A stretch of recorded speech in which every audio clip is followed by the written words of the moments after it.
Żary, the green forest which is located next to the city, and the UNESCO World Geopark Łuk Muszakowa, because it will be a story about them, are unique places. Each of them has a rich history and is closely related to each other. Żary received city rights in 1260. Since then, they have changed owners and national affiliations over the centuries.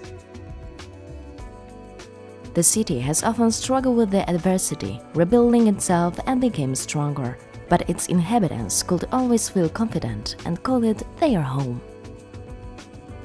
Situated on the border between Poland and Germany, the UNESCO World Geopark Łuk Muszakowa is located several kilometers from Żary. In 2015, it obtained the status of a UNESCO World Geopark, and in 2016, readers of National Geographic Traveler hailed it as the miracle of Poland. These are the southwest areas of the Lubuskie Voivodeship, and on the German side, the eastern ends of Brandenburg and Saxony. The characteristic shape of this geological form, a horseshoe open to the north, 40 kilometers long and 3 to 5 kilometers wide, the central part of which is separated by the terrace valley of the Nysa Łużycka.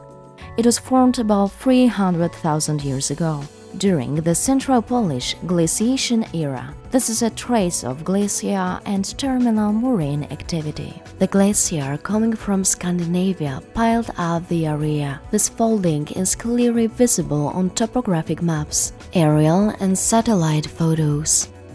As he moved, he discovered layers of brown coal, ceramic clay, glass sands and building material, and exactly according to that way we will follow through the area of the arch itself and the adjacent region, Żary and green forest. These lands attracted the first settlers with the lush forests rich in game and fruit. Till this day, archaeologists find traces of the Lusatian culture, which you can learn more about it in the Museum of Silesian Lusatian Borderland in Żary, the city from which we begin our journey. In the capital of Polish Lusatia, as Żary is often called, we can find traces of the effects of the glaciation in the oldest city buildings. The glacier had brought a huge amount of erratic boulders, easy to extract and especially strong building material, shaped the development of this area. In the foundations of the Church of St. Peter and Paul, the Church of the Sacred Heart of Jesus, the palace and castle complex, as well as the defensive walls, there are stones that were carved by a terminal moraine of the glacier.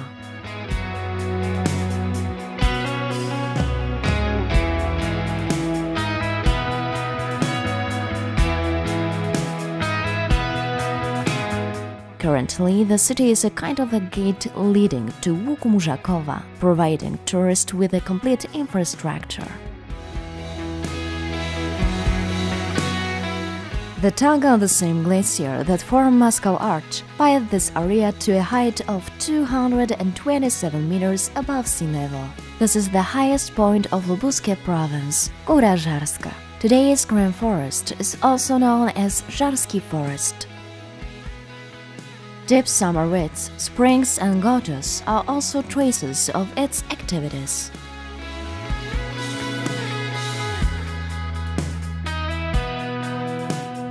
The green forest has become an excellent hunting ground for the owners of Żary, the Provenets. They built a forest castle here, which the shape of it we only know from the engravings.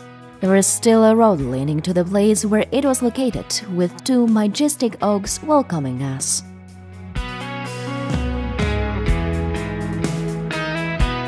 In 1864, a 60-meter-high observation tower was built, partly made of stones brought by a post-glacial moraine. On a clear day, standing on the observation deck, we can see the Karkonosze Mountains on the horizon.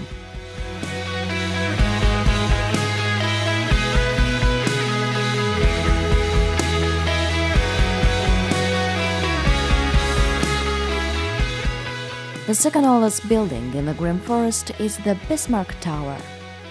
Construction began on April 1, 1914. In a result of the outbreak of World War I, the work was stopped and never finished. The tower is about 25 meters high.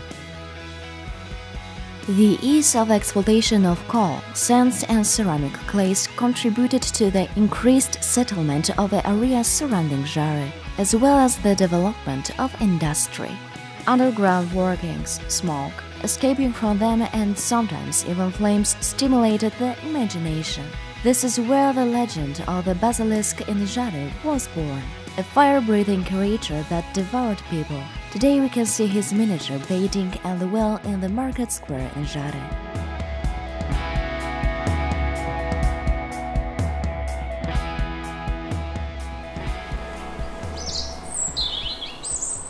Nature wiped out the traces of human activity. The sound of birds and the sound of the wind have replaced the screeching of machines. Straying through the green forest, following the market trail, we often tread the old transport roads. The trace of the excavations in the Mary Free is an embankment running from the southwest to the northeast.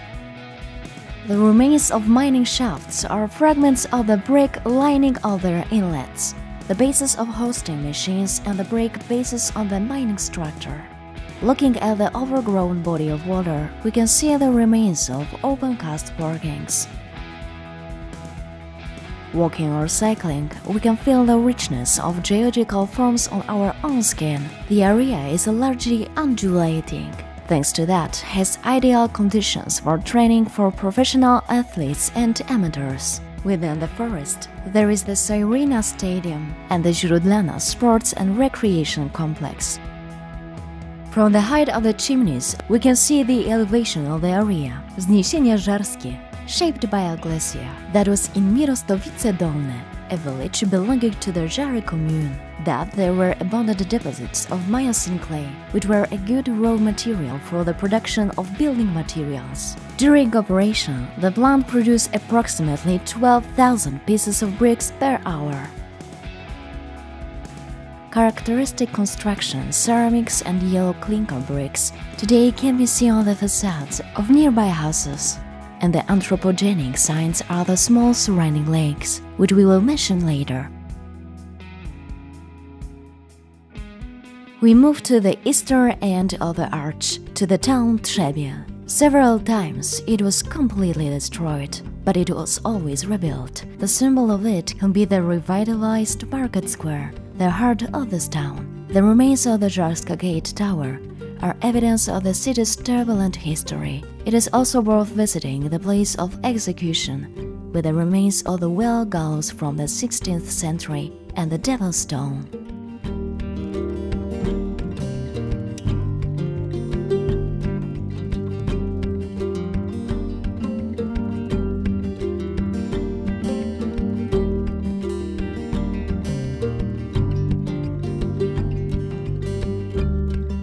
We head towards the middle of the arch to the two neighboring villages, Łęknica and Bad Muskau. Here you can also see the industrial plants perfectly.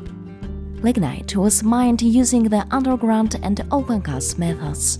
The mining industry functioned here from the beginning of the 19th century for the first two of the 20th century. The numerous post-mining depressions of the site, there are about 300 of them, of which about 100 on the Polish side, are a visible trace of human activity and guarantees an anthropogenic lake district on the European scale.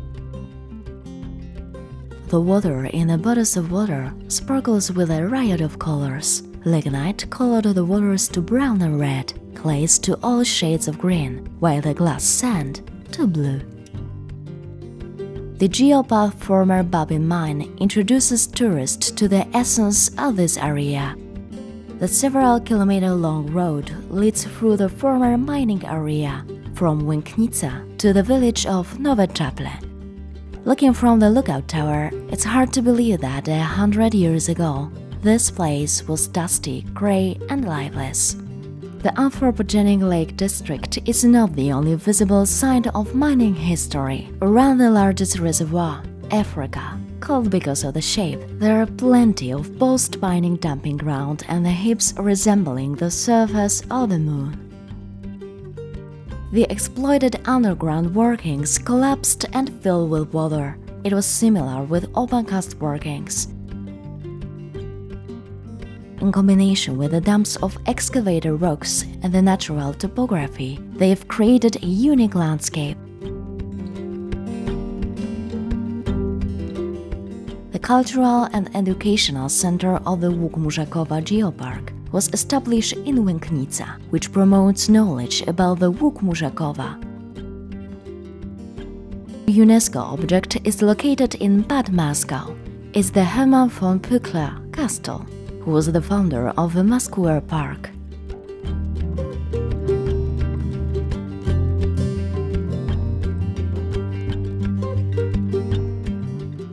At the time, it was the most beautiful and largest garden. Till today, the garden impresses both tourist and landscape architecture specialists. It is considered a masterpiece of 19th century garden art.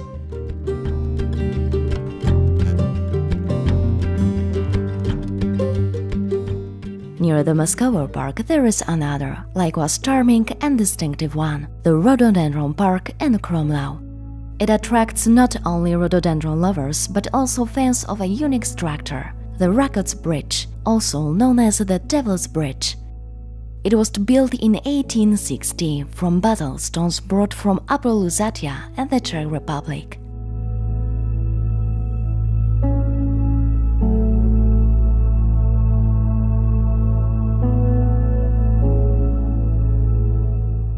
Now we are on the western edge of the Muskauer Arc, in the village of Klein Kulzig. In a former brickyard which operated from 1892 to the 1960s, yellow clinker bricks were fired in the Hoffmann Kiln. Currently, there is a headquarters at the Geopark Muskauer Arc. The building itself and the ceramic kiln are unique technical monuments preserved in very good condition.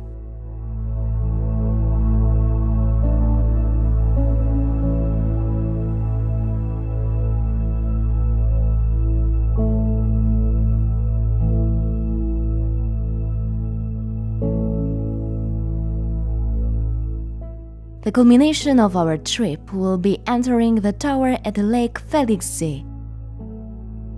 It's the area of the former lignite mine, which was closed in 1930. The tower itself at Lake Felixsee is 36 meters high.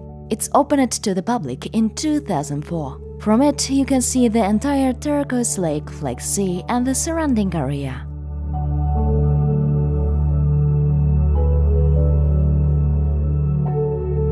The trip along the Muskau Arch is a great source of geology knowledge. There's also the soul-pleasing views and the closeness of nature. It's also a reflection on how man and nature transforms the world. The Muskau Arch is an example that if we work together with nature, it will bring good results.